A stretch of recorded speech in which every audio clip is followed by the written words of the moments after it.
Vamos a dar inicio a nuestra clase del día de hoy, donde vamos a hablar específicamente sobre el encapsulamiento. Esta es la quinta clase de programación orientada a objetos que estamos desarrollando.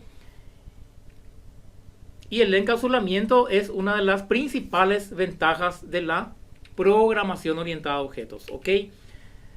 De hecho, nosotros ya venimos trabajando con la programación orientada a objetos desde el primer momento que empezamos a crear y diseñar clases, ya que las clases, digamos, son un concepto muy básico, pero un concepto real ya de lo que significa el encapsulamiento dentro de las aplicaciones. Entonces, allí por ejemplo nosotros habíamos visto que las clases están compuestas de atributos y están compuestas de métodos. Y esos atributos y esos métodos están autocontenidas dentro de la clase. Entonces una clase, digamos, administra y maneja los atributos y los métodos que ella posee de manera completamente modular. O sea que cada clase contiene sus propios atributos y contiene sus propios métodos. Y si yo quiero vincular una clase con otra, yo tendría que ver para realizar esa comunicación a través del envío de mensajes. Entonces la primera forma del encapsulamiento que encontramos dentro de la programación orientada a objetos son las clases propiamente dichas. ¿Ok? Entonces, dentro de las clases se encapsula, se almacena una variada cantidad de información, pero que nosotros lo conocemos solamente como una única clase. Entonces, dentro del lenguaje estructurado, los lenguajes de más bajo nivel o de más baja generación, estos encapsulamientos nosotros no lo podíamos realizar. Es decir, no podíamos crear esa caja negra y por eso teníamos muchas veces esos problemas de que al corregir una parte del sistema, al corregir una parte de la aplicación, se generaban conflictos en otra parte del sistema. Y era difícil controlar lo que ocurría en toda la aplicación porque no se tenía encapsulado. Es decir, no se tenía, digamos, cerrada la aplicación para que cada actividad, cada aplicación haga una cosa específica, una actividad específica. Ahora, de hecho que si vos podés estar trabajando en Java, vos podés estar utilizando el concepto del encapsulamiento, pero si vos no utilizás las buenas prácticas de programación, igualmente podés caer en ese error de, digamos, tener mucho código entrelazado entre sí, muchas clases interrelacionadas entre sí, de tal forma que ellas no trabajen de manera independiente y eso hace que nuevamente caigamos en ese problema de que yo tengo una parte de mi aplicación que lo voy a corregir y al corregirlo todo eso me genera después un error en otra parte de la aplicación. Entonces todo depende también del conocimiento y de la aplicación de esos conocimientos dentro de la aplicación que estás desarrollando. Es por eso que es muy importante este concepto que estamos viendo ahora. Ahora, lo que nos posibilita el encapsulamiento es justamente poder crear grandes cosas, grandes aplicaciones, grandes programas de manera totalmente modular y de manera totalmente independiente, de tal forma que esos pequeños módulos, esos pequeños componentes que vamos creando, vamos incorporando dentro de un, digamos, rompecabezas, y esos rompecabezas al conectarse, al comunicarse entre sí, es lo que hace, digamos así, la interactividad y es lo que brinda la posibilidad de que las aplicaciones se puedan ejecutar. Entonces, si nosotros creamos las clases y esas clases trabajan de manera aislada e independiente, y eso lo vamos juntando en paquetes y esos paquetes también trabajan de manera independiente, entonces podemos ir creando diferentes paquetes y modularizando la aplicación de tal forma que eso pueda crecer sin límites y sin un descontrol. Es decir, que nosotros siempre vamos a tener el control de la aplicación. Entonces, la idea es ver al encapsulamiento como una caja negra donde nosotros no vemos cómo se hacen las cosas, pero sí sabemos qué hace un determinado módulo o una determinada clase. Entonces, una caja negra, por ejemplo, contiene varias informaciones adentro, contiene varios subsistemas adentro, pero que cuando nosotros observamos la caja, es una única caja totalmente cerrada, totalmente sellada, totalmente empaquetada, que nosotros no sabemos o no podemos acceder a él internamente. Sabemos que dentro de él está la información, pero nosotros no podemos acceder internamente a no ser por la interfaz que se nos brinda para poder realizar esa comunicación. Entonces la idea es que cada pequeño trozo de código que vos crees dentro de tu aplicación, la menor unidad de información que podés crear dentro del lenguaje orientado a objetos es la clase. Entonces, esa menor cantidad de información que vos crees de manera encapsulada como si fuera una caja negra a la cual nadie puede acceder, solamente a los atributos y a los métodos que vos le dejás abierto, que vos le dejás público para que se puedan, digamos, obtener de ella la información. Entonces, si vos tenés una clase, lo que importa es cómo, qué hace la clase y no cómo hace la clase su actividad para cumplir su función. Eso es lo que nos interesa. ¿Está? Entonces, nos interesa saber qué hace la clase, pero no su detalle interno. O sea, cómo hace la clase su actividad, cómo realiza la clase su función. Y de esto te vas a dar cuenta porque muchas veces vas a utilizar APIs o librerías en formato .jar, que son librerías que contienen varias clases adentro. Y muchas veces vas a acceder a esas clases, vas a utilizar esas clases porque vas a saber que esa clase hace una acción, una actividad que vos estás necesitando para tu aplicación. Ahora, cómo esa clase o cómo ese paquete hace la aplicación o hace la actividad, eso difícilmente te va a interesar y difícilmente vas a querer conocer. O sea, difícilmente vas a descomprimir el código fuente y ver cómo está implementado allí el método. Lo que te interesa es que haga lo que tiene que hacer, y si es útil para mí esa librería, yo voy a utilizar esa librería dentro de mi aplicación. La mayoría de las aplicaciones de las librerías .jar que hoy existen trabajan de esa manera. Entonces tienen una pequeña descripción de qué hace y cuáles son los métodos públicos que podés invocar para poder realizar las actividades o las invocaciones que la clase permite realizar. La idea es del encapsulamiento también el ocultamiento. Entonces, si vos creas una clase, vos no necesitas dejar todo abierto para que todos puedan acceder a esa clase y encontrar allí la información, principalmente de los métodos.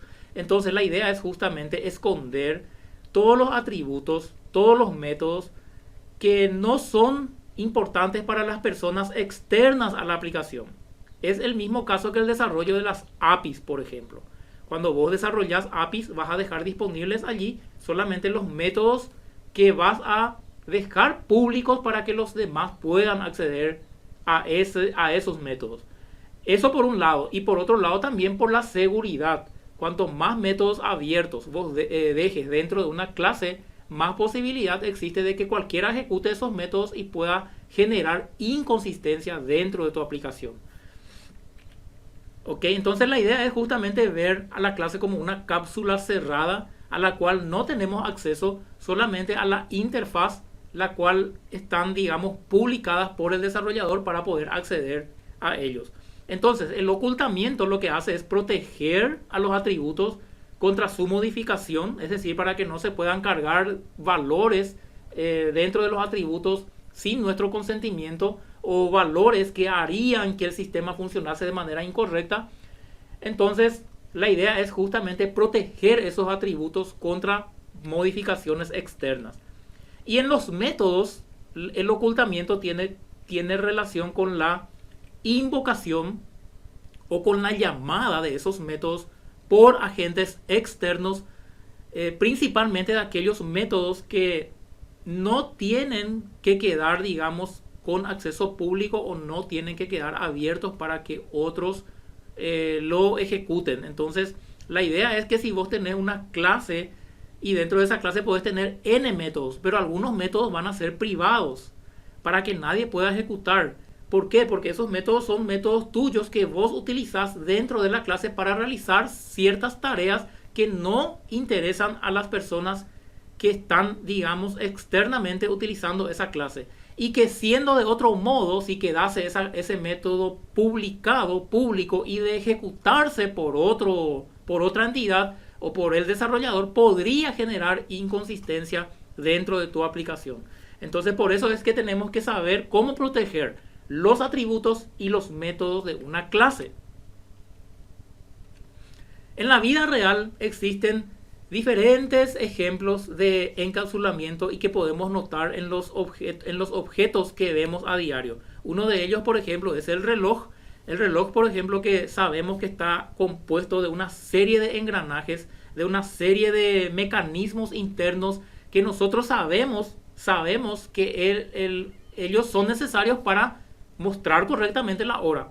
Ahora, ¿cómo está implementado todo ese engranaje a nosotros, que somos personas externas?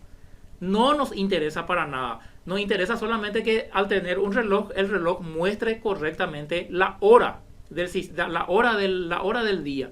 Entonces, la interfaz, en este caso del reloj, vendrían a ser estos pequeños botones que están aquí y que nos permiten interactuar con el reloj, ¿ok? Y que siempre son muy reducidas. O sea, siempre las interfaces dejadas abiertas para manipulación son muy reducidas. Hay relojes, por ejemplo, que tienen un solo botón, porque lo único que hacen es darnos la posibilidad de poder corregir la hora del reloj en cuestión. Y todo lo demás, como ya te comenté, está oculto, está protegido, está cerrado, está encapsulado, sellado, para que nosotros no lo podamos acceder. Es más, incluso probablemente si pudiésemos abrir el reloj y manipular internamente los contenidos, probablemente haríamos con que el reloj empiece a fallar y a mostrar erróneamente el horario del sistema.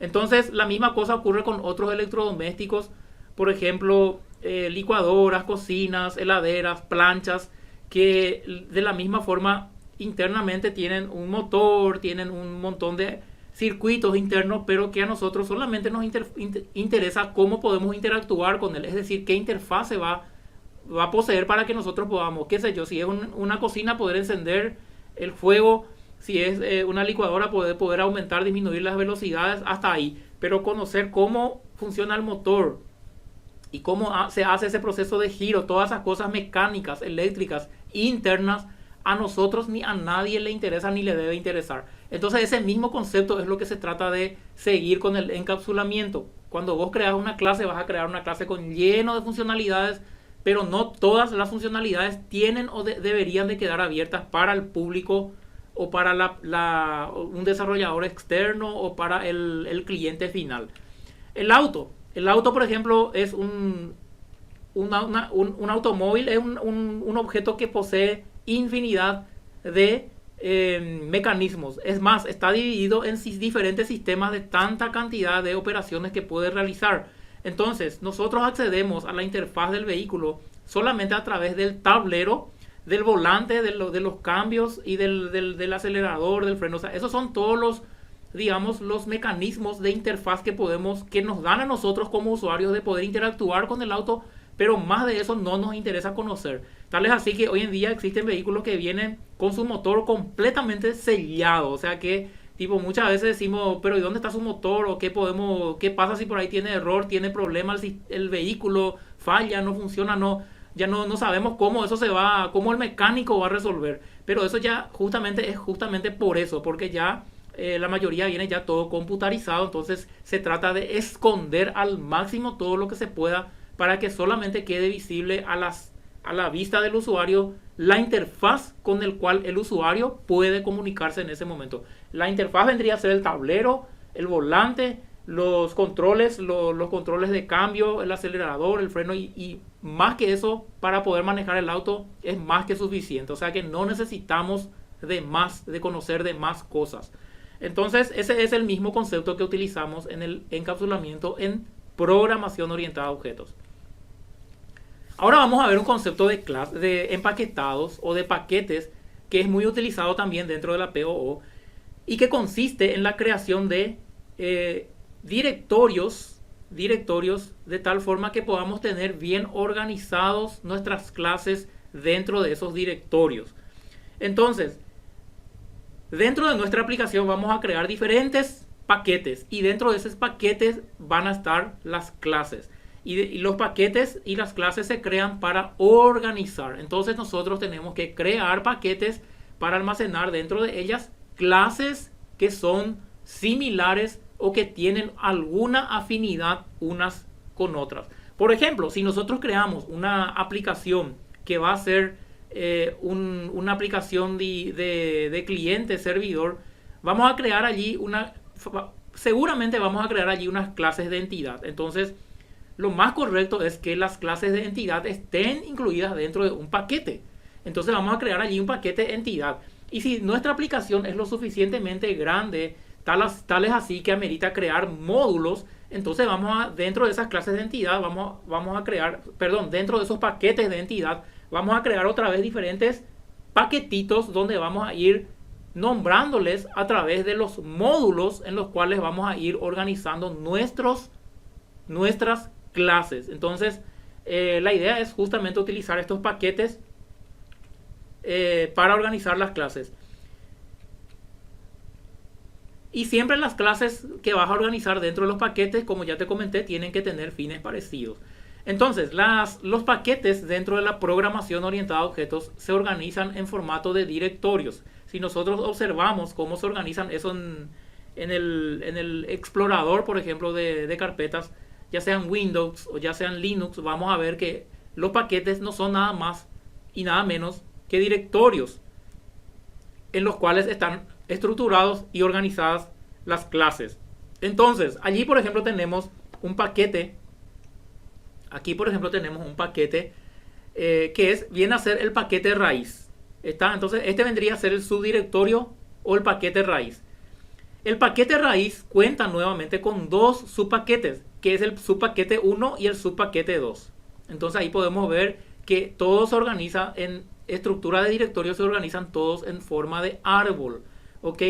Y dentro del subpaquete 1 vuelvo a tener otro subpaquete que es el subpaquete A y el subpaquete B. Y dentro de esos subpaquetes A y B se encuentran nuestras clases. Entonces, cuando nosotros trabajamos en programación, la forma de nombrar a una clase o la forma de ubicar dónde está una clase es utilizando siempre la estructura de paquetes o su namespace o nombre, espacio de nombres. Entonces, aquí por ejemplo yo tengo por ejemplo, este paquete que ustedes ven aquí va a estar relacionado a este paquete que se ve aquí. Ese vendría a ser su namespace, su espacio de nombres. Luego el subpaquete 1, para poder llegar al subpaquete 1 yo tengo que hacer paquete.subpaquete 1. O sea que yo tengo que utilizar el nombre del paquete raíz siempre tengo que empezar en el paquete raíz, y para ir indicando el subpaquete interno tengo que utilizar el punto. Entonces, paquete.subpaquete 1 está accediendo al subpaquete 1 que vemos aquí. Ahora, si yo quiero acceder, un ejemplo directo aquí, por ejemplo, a la clase 1 que se encuentra dentro del subpaquete A, que a su vez está dentro del subpaquete 1 y que a su vez está dentro del paquete, la forma correcta de llegar a él sería a través de su namespace, o sea, su espacio de nombres completo sería paquete.subpaquete 1.subpaquete A.clase 1. Y así sucesivamente con todos los otros paquetes que tenemos también allí. Entonces, esa vendría a ser la forma de ubicar las clases dentro de los paquetes.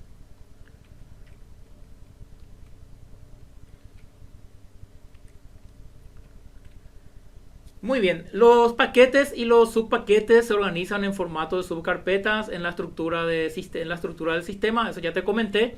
Y en realidad no son más que carpetas y subcarpetas, pero cuando lo llevamos eso a la programación vendrían a ser o a utilizar el nombre de paquetes. Una clase siempre se encuentra en un paquete o subpaquete. O sea que esto es relativo porque cuando uno crea un ejercitario, cuando uno crea una clase en Java, puede crear una clase sin un paquete. En ese caso, él vendría a ser un paquete por defecto. Vendría a ser un paquete también el paquete por defecto, pero lo más recomendado siempre cuando trabajes con programación es que no dejes ninguna clase fuera de un paquete, que siempre las clases que crees en un paquete.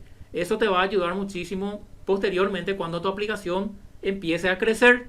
Entonces, aquí por ejemplo, tenemos la misma estructura de carpetas que vimos anteriormente, y la estructura de paquetes también nos proporciona una cierta capacidad de encapsular y de ocultar las clases que existen en un paquete de clases que existen en otros paquetes.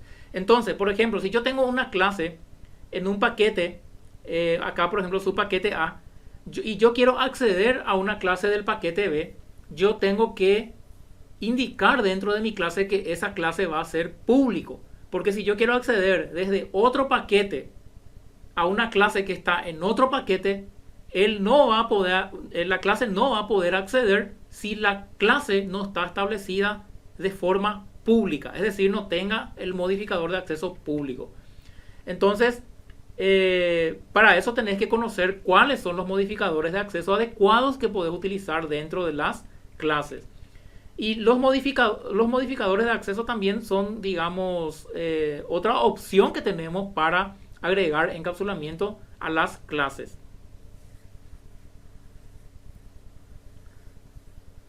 Entonces, aquí tenemos, por ejemplo, un ejemplo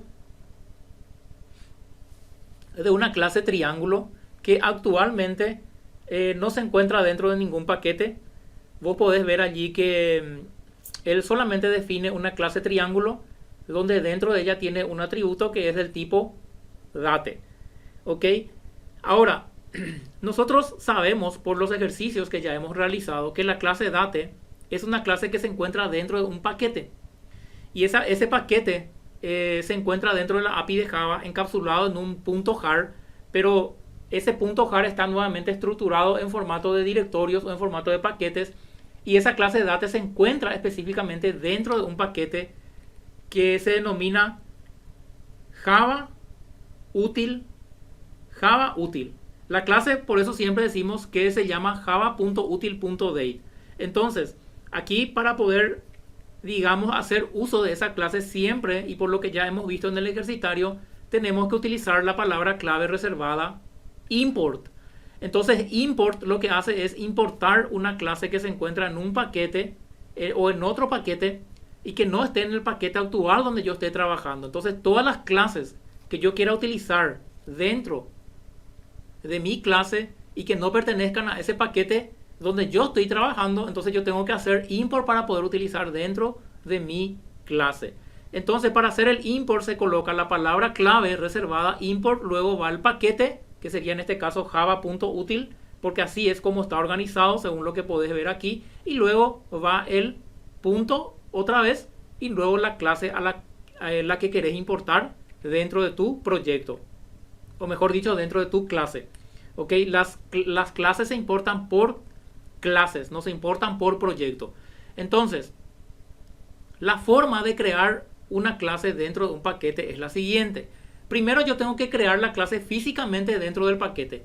¿Qué significa eso? Que yo tengo que crear primero la estructura de paquetes, la estructura de directorios, y luego dentro de esa estructura de paquetes, dentro del paquete ya, tengo que crear mi clase. Esa es el primer requisito, crear físicamente la clase dentro del paquete. Y el segundo requerimiento es que se deba utilizar la cláusula package dentro de la clase que va a estar dentro de un paquete. Entonces aquí volvamos al ejemplo del triángulo.java, pero que ahora lo vamos a introducir dentro del paquete con .geometría. Vamos a suponer, vamos a crear una clase que se va a llamar triángulo.java y dentro ella va a estar dentro de un paquete con .geometría. Entonces este va a ser mi paquete que lo tengo que crear previo a la clase. Ok, el paquete tengo que crear antes de la clase y luego voy a almacenar la clase triángulo.java dentro del paquete. Ese sería el primer requisito. Y el segundo requisito sería que colocar la instrucción package, digamos, como primera instrucción de la clase, como primera instrucción de la clase dentro de la clase. Entonces tengo que utilizar siempre package.instruction .com.geometría, que sería o estaría indicando el paquete donde la clase triángulo se encuentra, y luego sí ya puedo definir normalmente mi clase como lo haríamos de forma normal. No es recomendado, como te comenté, utilizar clases sin paquetes. Ahora, como yo ya te expliqué esta parte de los paquetes, muy probablemente todas las clases que vayamos a implementar lo vamos a implementar dentro de paquetes, y a medida que vamos desarrollando las clases te vas a ir dando también cuenta de la organización y qué organización utilizo o qué organización es mejor o es más recomendable utilizar cuando se crean las clases dentro de los paquetes. Y una buena práctica, una buena costumbre es que no te acostumbres a utilizar clases sin paquetes. Si vos no vas a crear un paquete para una clase, entonces vos podés directamente obviar este paso, que es el de package, y podés dejarlo así libre para trabajar. Entonces eso indicaría que tu clase no se encuentra dentro de ningún paquete. Veamos un poquito más acerca de la clase import. ¿Ok? La clase import, o sea, la cláusula import, perdón. Aquí por ejemplo tenemos una clase triángulo que se encuentra dentro del paquete com.geometría. Aquí tenemos com.geometría, aquí tenemos nuestro triángulo, ¿ok? Pero dentro de la clase triángulo yo hago import de dos clases, o de dos clases que se encuentran en otro paquete. Entonces tenemos el com.formula.raíz cuadrada, es una clase que se encuentra dentro de com.formula, y nuevamente después la clase normal de date, que es java.util.date. Ahora, eso me posibilita a mí la posibilidad, o sea, la utilización del import me posibilita a mí poder escribir dentro de mi clase, ya dentro de la programación posteriormente, solamente y directamente el nombre de la clase. Es decir, acá yo ya escribo directamente raíz cuadrada, creo una variable o una instancia del objeto RC y luego le digo new raíz cuadrada. Es decir, yo no necesito, cuando voy a programar dentro de Java o dentro del lenguaje de programación, utilizar todo el paquete con el nombre dentro de la clase, pero podría hacerlo también. Pero ya que estoy utilizando el import, entonces este import me da la posibilidad a mí de poder utilizar ya simplemente el nombre de la clase allá debajo cuando yo voy a estar programando. Entonces, si yo quiero importar, digamos, más clases que se encuentran dentro de un paquete, yo podría utilizar el operador asterisco de la cláusula import. ¿Ok? O sea, en vez de estar haciendo import com.formula.raíz cuadrada, luego import com.formula.binomio perfecto, yo para importar las dos clases al mismo tiempo, yo ya hago directamente com.formula.asterisco. Al decirle asterisco le estoy diciendo que quiero importar todas las clases que se encuentran dentro de com.formula dentro de mi clase. ¿Ok?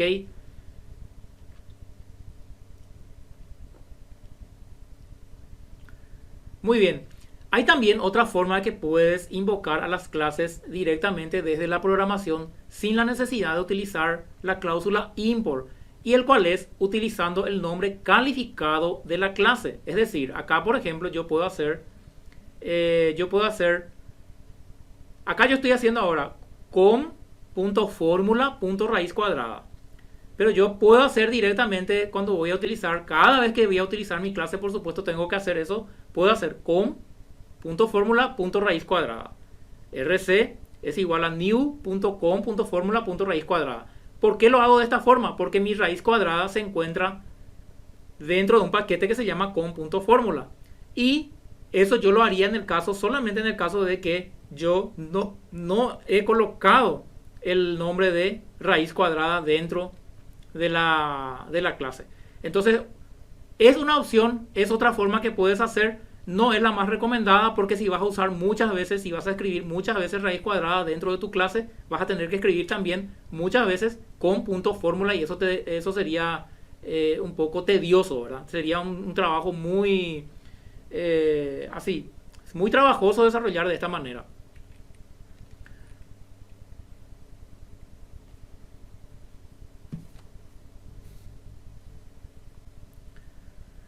Ahora vamos a ver una de las partes más importantes que es necesario siempre cuando empezamos a trabajar en diseño de clases, que es la de los modificadores de acceso. Los modificadores de acceso también lo utilizamos para indicar quién va a poder acceder a la clase, a los atributos o a los métodos de una clase. Es decir, sirve para encapsular aún más los componentes que tenemos dentro de la clase. ¿Ok? Estos modificadores proveen de mayor seguridad a la información almacenada en un objeto, es decir, en una clase, de tal forma que no cualquier persona externa a la aplicación pueda acceder. Recuerda que cuando vos creas una aplicación, vos dejas eso en un servidor, pero si alguien accede a tu servidor y accede a los métodos de la clase que están disponibles allí y poder ejecutar esos métodos en tiempo de ejecución, eso podría, digamos, dañar el comportamiento de tu sistema. Entonces todo va a depender de la seguridad y de la organización del encapsulamiento que hagas cuando realices el diseño de tu aplicación. Así, comentándote esto, parece un poco complicado, un poco difícil de que en cada momento vas a tener que tener en cuenta esos cuidados, pero en realidad en la práctica es mucho más fácil porque ya existen padrones, ya existen estándares, ya sean de diseños o incluso de, digamos, de métodos comunes que se tienen que crear siempre cuando se crean las clases. Entonces eso de manera general ya, digamos, facilitan el mantenimiento y también ya ayudan en el encapsulamiento. Sería como una especie de checklist que siempre tenés que seguir cuando realizas aplicaciones y que en realidad es algo más mecánico que creativo. Entonces algo más, digamos, más algo así tipo, ¿cómo se dice? Mecánicos. Uno sabe que tiene que hacer eso dentro de las clases y sabe que al hacer eso entonces la aplicación queda segura. ¿Ok? Pero de repente también a vos algún momento te toque realizar alguna API o alguna librería, entonces ahí sí ya vas a tener, va a ser un poco diferente la aplicación que le vas a dar. Entonces aquí tenemos, por ejemplo, que los modificadores de acceso pueden ser desarrollados, pueden ser implementados en 3 niveles. El primero de ellos es el nivel de la clase, es decir, vos podés tener modificadores de acceso solamente para las clases, podés tener también modificadores de acceso solo para los atributos, y podés tener modificadores de acceso para los métodos. Entonces, los modificadores de acceso podés utilizarlo para los 3 niveles disponibles, que son las clases, los atributos y los objetos. Los modificadores de acceso básicos en Java son el public, ¿ok? Cuando definimos una clase, por ejemplo, siempre definimos como public class o la mundo. Cuando definimos un atributo, también podemos poner public, por ejemplo, y el nombre del atributo. Y cuando ponemos un método, también podemos definir public y el nombre del método. Quiere decir que el público o el public se utiliza para la clase, para el atributo o para el método. La clase, el atributo public, digamos, lo que significa es que todo el mundo tiene acceso a ese atributo o a esa clase o a ese método. Y si estamos poniendo en un método es porque todo el mundo puede invocar ese método. Recuerda que un método se invoca, ¿está? Y un atributo se lee o escribe. Yo puedo leer o escribir un atributo. Luego tenemos el modificador de acceso private. Es el más restrictivo que tenemos. El private es, como su nombre lo indica, totalmente privado, totalmente local. Es decir, solamente se puede acceder a los elementos desde la misma clase. Si yo tengo un método privado, entonces nadie de afuera va a poder acceder a ese método. La misma cosa pasa con los atributos y los métodos. Solamente desde dentro de la clase yo voy a poder acceder a ellos. A eso se refiere private.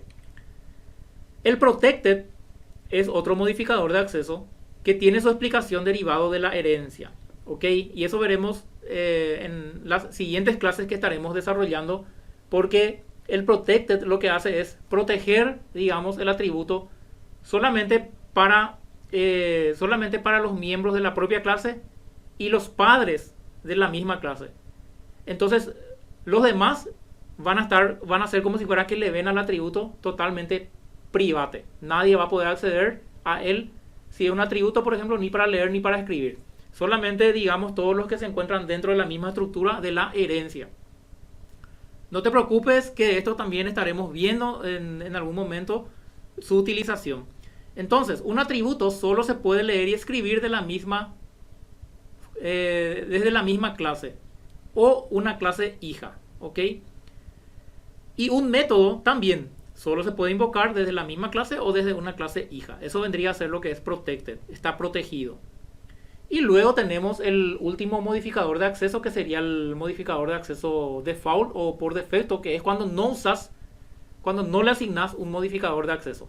También esto sirve para clases, para atributos y para métodos. ¿Ok? Entonces, el default se puede acceder al elemento desde la misma clase o desde cualquier otra clase que esté dentro del mismo paquete. Es decir, todas las clases que estén dentro del mismo directorio donde yo estoy programando. Pero para todas las demás clases que están en otros paquetes van a estar privadas. Es decir, nadie va a poder acceder a él. Van a estar protegidas. Como ya vimos, los modificadores de acceso que se pueden utilizar con clases son el public y el default. Es decir, sin modificador. Luego, obviamente no se puede utilizar private ni protected, porque si no tendría tanto sentido que una clase sea privada, ¿verdad? No podríamos utilizarla. Entonces protected tampoco. Ahora, ¿cómo se representa una clase en UML cuando diseñamos el diagrama de una clase? Cuando diseñamos una clase en el diagrama UML vendríamos a utilizar estos 4 símbolos diferentes que tenemos aquí. El más utilizaríamos para el public, el menos para el private, el numeral para el protected y este símbolo vendría a ser el default. Ok, entonces eso es un padrón, eso es un estándar, eso es algo, digamos, establecido internacionalmente. Entonces siempre que vos veas un diseño UML en ese formato, ya vas a saber a partir de ahora qué significan. O sea, primero qué significan, que son sus modificadores de acceso, y luego vas a saber también cuáles son los modificadores de acceso que se tienen. Entonces, supongamos aquí la clase automóvil, por ejemplo, que van a tener los siguientes modificadores de acceso. El caso del nombre, por ejemplo, va a ser público. Esto se hizo así a modo de ejemplificar, ¿ok? No significa que así mismo se va a implementar. Entonces aquí tenemos el más para el público, el protected sería para marca, el más nuevamente para el público. Aquí tenemos el default, ¿ok? Eso significa que en el diseño, en el diagrama UML, cuando vas a representar las clases, o mejor dicho, los modificadores de acceso en las clases, tendrías que agregar los modificadores de acceso antes del nombre, ya sea del atributo o del método, ¿ok? Esos son los ejemplos de modificadores de acceso. En el lenguaje de programación que vas a trabajar también, en este caso en Java, los modificadores de acceso también van antes del tipo de dato. ¿Ok? Entonces, si yo, por ejemplo, quiero definir un atributo como private, por ejemplo, el nombre va a ser private, entonces yo lo haría de la siguiente manera. Tendría que hacer private string nombre. ¿Ok? Aquí están los modificadores de acceso. Primero en la clase, luego en los atributos y luego en los métodos. Siempre los modificadores de acceso van antes, ¿ok? Estos son modificadores de acceso del encapsulamiento, ¿ok? Pero después tenemos también otros modificadores de acceso que no son precisamente para encapsular, pero también son llamados de modificadores de acceso. Entonces, esa sería la forma de representar.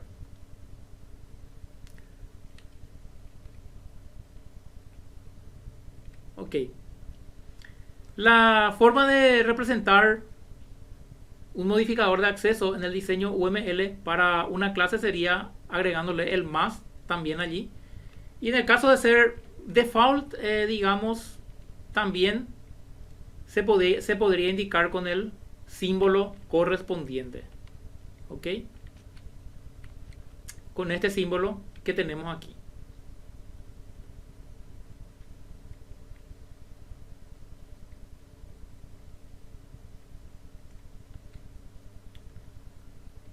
Muy bien, gente. Muchas gracias a los que están allí participando. Les Les comento que estamos terminando nuestra clase. Esto es nada más a modo de resumir ya. Les comento esto y con eso vamos cerrando la clase del día de hoy. Yo sé que esta información les va a servir muchísimo el día de mañana cuando empiecen a trabajar y a crear aplicaciones. Todo tiene su utilidad y a mí mismo me va a servir mucho para poder guiarles cuando tengan alguna inquietud, algún inconveniente. Entonces, para pasarle la referencia de dónde ustedes pueden recurrir para observar o ampliar, digamos, esta información. Entonces, aquí tenemos un resumen de todos los atributos que les acabé de comentar y dónde pueden ser utilizados. O sea que también nos indica qué acciones yo puedo realizar al utilizar ese tipo de operaciones. Entonces, es como una matriz para poder entender lo que estamos haciendo. Aquí, por ejemplo, dice, si yo creo un atributo como público, yo voy a poder acceder desde la misma clase. Voy a poder acceder desde otra clase del mismo paquete. Voy a poder acceder desde una subclase de otro paquete. Y voy a poder acceder desde otra clase de otro paquete. O sea, el público es todos. Público significa cualquiera puede acceder a él. Por eso cuidado con asignar público a una clase, o un atributo o a un método también. Entonces, protected, por ejemplo, cuando yo asigno un atributo, un modificador protected a un atributo, por ejemplo, yo puedo acceder, lo que tengo que ver aquí es, yo puedo acceder a ese atributo desde la misma clase. Yo puedo acceder a ese atributo desde otra clase del mismo paquete. Si es protected, puedo hacer eso. Yo puedo acceder a ese atributo desde una subclase de otro paquete. Siempre y cuando él sea una subclase, no hay problema. No importa si es de otro paquete, pero si él es una subclase, yo puedo acceder a ella. Pero si es otra clase de otro paquete, no puedo acceder a ella. ¿Ok? Entonces, digamos que el protected tiene un poco menos de restricción que el public, pero tiene ya algunas restricciones. Entonces ahí lo que va a importar es cómo vos organices tus clases dentro de los paquetes para, de acuerdo a eso, controlar quién puede acceder a un paquete, a una clase de un paquete y quién no puede acceder. Por eso que se organizan los paquetes en forma de similitud o de acuerdo a la función que las clases van a cumplir. Aquí, por ejemplo, en el private, por ejemplo, yo puedo, si un atributo es private o si un método es private, yo puedo acceder desde la misma clase. Puedo acceder desde otra clase, pero que esté en el mismo paquete. Private. Esto habría que probarlo un poco. Y puedo acceder, y no puedo acceder más desde otra subclase de otro paquete y mucho menos desde otra clase de otro paquete. ¿Ok? Entonces esta vendría a ser una matriz que podrías utilizarla cuando la necesites allí, cuando estás desarrollando tus aplicaciones.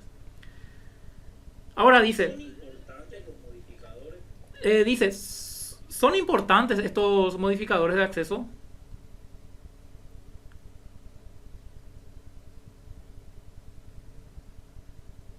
Bueno, es importante, dice, prepararse a pensar quién debe tener acceso a qué antes de desarrollar las clases. ¿Qué cosas son parte de la implementación? ¿Qué cosas deben ocultarse y en qué grado? ¿Ok? ¿Qué cosas forman parte de la interfase? Interfase es, digamos, no es interfase de lo que el usuario tiene acceso en modo de pantalla, sino interfase se refiere a lo que vos le vas a dejar disponible a los usuarios para que ellos puedan acceder o manipular, ya sea en cuestión de clases, atributos o métodos. Por ejemplo, si vos creas una clase persona y vos le dejas allí un método público caminar, entonces ese caminar vendría a ser su interfase, porque esa interfase es lo que te da a vos la posibilidad de poder conectarte, de poder ejecutar un método de esa clase. Entonces esa vendría a ser su interfaz. La interfaz vendría a ser más bien los métodos y atributos públicos. ¿Ok? Entonces, ¿qué cosas son parte de la interfaz, qué cosas son públicas. Y para eso, por supuesto, vamos a utilizar los modificadores de acceso. No existe otra forma de hacer eso sino por los modificadores de acceso. ¿Ok? Mediante esto se consigue lo que es el encapsulamiento. Entonces allí lo que tenemos que pensar es, y lo que tenemos que tener siempre en cuenta es cuál es importante proteger, cuál es importante ocultar. Por ejemplo, si vos estás creando un método para consultar los saldos de la cuenta corriente, ocultar ese método o proteger ese método para que solamente pueda ser accedido desde una sola ubicación, de tal forma que cuando ocurre una falla, ocurre un error o se pudo acceder, se pudo violar esa información, vos puedas saber el camino que tomó la información, que viajó la información para obtenerse esa información. O incluso algo más complicado, como por ejemplo cambiar el saldo de la cuenta. Entonces debería hacerse por un solo camino, por un mismo camino, y todo el resto, todo lo demás proteger para evitar justamente esa confusión que se puede generar más adelante y realizar de esa manera debidamente el encapsulamiento del código. Entonces es muy importante. Gente, estamos terminando. Muchas gracias a los que están allí presentes. Vamos a terminar ya con estos últimos temas que son sobre los otros modificadores de acceso. Los modificadores de acceso, digamos, no solamente sirven para encapsular, sino que tenemos también otros modificadores de acceso que sirven para realizar otras actividades. Como por ejemplo el static, el final, el abstract y el synchronize. ¿Ok? El más utilizado es el static, por eso solamente de ese te voy a hablar hoy. Pero en demás presentaciones te estaré hablando también de los atributos de los modificadores final, abstract y synchronized. Entonces, el static ya lo hemos utilizado cuando declaramos el método main. Eso es sabido por todos ustedes cuando realizamos los ejercitarios. Siempre cuando hacemos public static void main. El main de hecho es un método estático. ¿Ok? Pero ¿qué hace el static? Vamos a ver. El static, dice, es utilizado para crear atributos o métodos que pertenecen a la clase. Por supuesto que todos los métodos y los atributos permanecen, o sea, que se crean son de la clase. Ahora, ¿qué quiere decir exactamente con eso? Lo que quiere decir es que pertenece a la clase y no a la instancia de la clase. Es decir, no al objeto. Recuerda que hay una diferencia muy marcada entre lo que es una clase y lo que es un objeto. Una clase es una plantilla, ¿ok? Una plantilla que se genera en un archivo de texto. Una clase se define, se declara. Y un objeto es una variable que se crea en memoria en tiempo de ejecución y del cual se toma como base de partida la clase para saber qué atributos y qué métodos va a tener el objeto. Entonces, cuando decimos aquí que el atributo y el método que se crea con el modificador static es de la clase y no de la instancia, lo que estamos diciendo es que ese atributo va a pertenecer solamente a la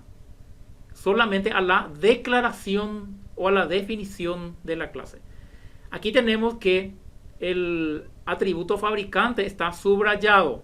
Ese subrayado en UML significa que se trata de un atributo estático.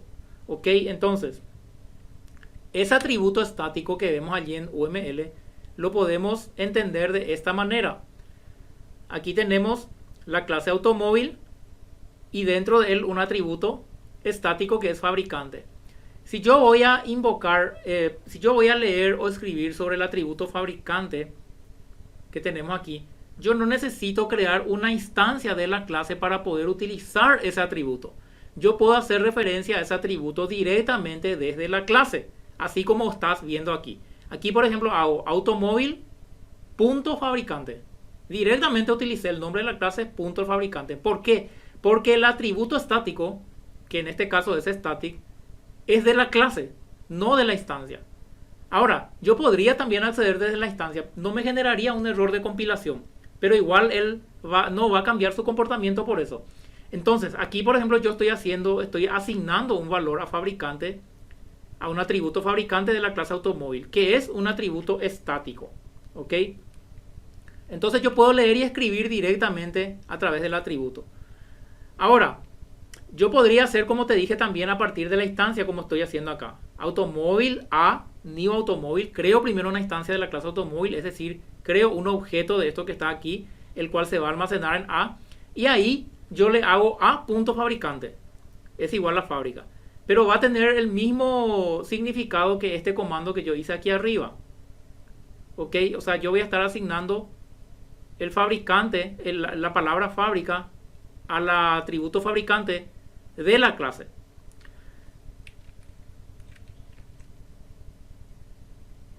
¿Ok?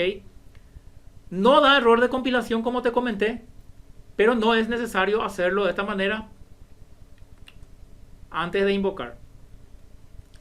Ahora, supongamos que este fabricante no fuera estático y yo quisiera usar el fabricante dentro de otro método, de un método main, por ejemplo, como vemos aquí.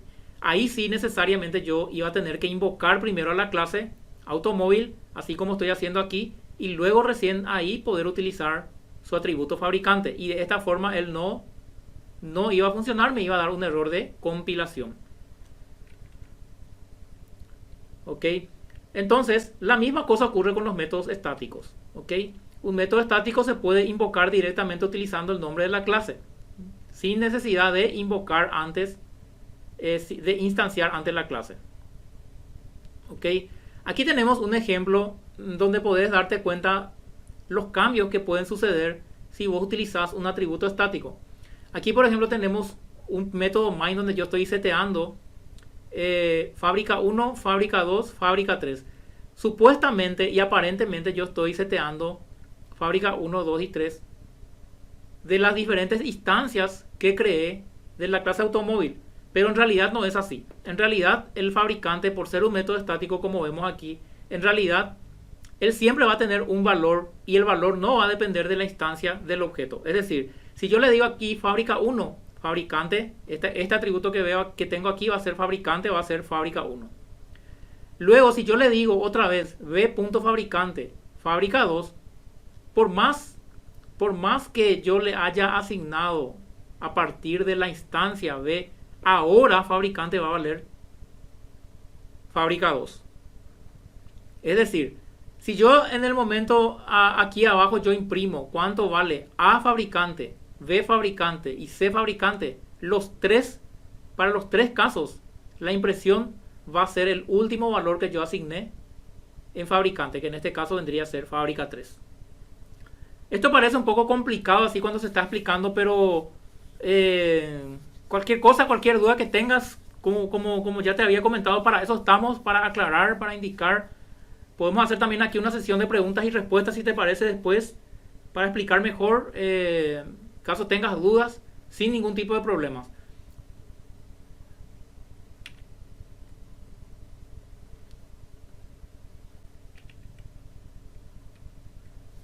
Dice, está permitido, pero el valor no se asigna a cada instancia, sino que a toda la clase de una única vez. ¿Ok? Se trata de un único atributo compartido.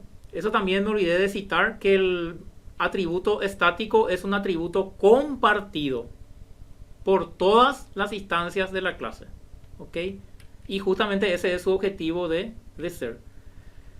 Muy bien. ¿Para qué casos vos podrías querer utilizar los métodos estáticos?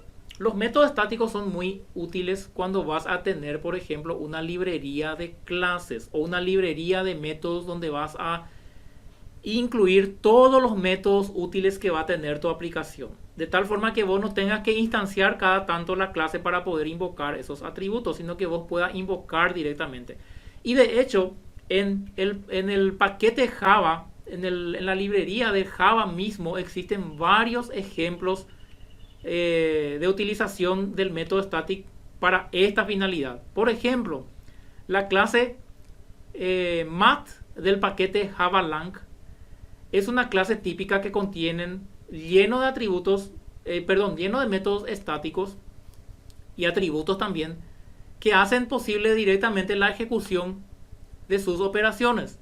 Poder invocar directamente a los métodos sin crear una instancia de la clase math. Entonces, por ejemplo, son clases que contienen métodos que realizan tareas bien específicas. Por ejemplo, El mat.pi, por ejemplo, es un atributo que me va a recuperar el valor del pi que yo puedo utilizar dentro de las operaciones geométricas. Es el valor estándar ya que se tiene dentro del modelo. Por ejemplo, si yo quiero obtener el valor absoluto de un número, yo tengo ya una función dentro del Java Lang Mat que es el ABS. Y así tengo el coseno, el ángulo del seno, la raíz cuadrada. Entonces son así funciones bien específicas que hacen una tarea bien concreta. Pueden ser cálculos matemáticos, pueden ser funciones, pueden ser escribir en el log, ¿verdad? Puede ser guardar información en el setting, en la configuración del sistema. Así a medida que vayamos viendo vamos a ir guardando también, vamos a ir creando también estos métodos. Muy bien, los métodos getter y setter estaremos viendo en otra clase, pero también estaremos viendo con bastante detallamiento. Y con eso terminamos el día de hoy, gente. Les agradezco a todos los que están allí presentes. Andrés Alvarenga, Jorge Hugo Fariña, Denis Amarilla, Jonathan Vargas, Sonia Jacqueline, Néstor de Jesús y Manuel. Muchas gracias por su participación. Espero que puedan visitar siempre el sitio web del canal de YouTube. También mentoriadesoftware.com, donde pueden suscribirse para obtener, digamos, informaciones al momento que voy publicando. Gente, muchas gracias. Eso es todo por hoy. Nos vemos el viernes, Dios mediante.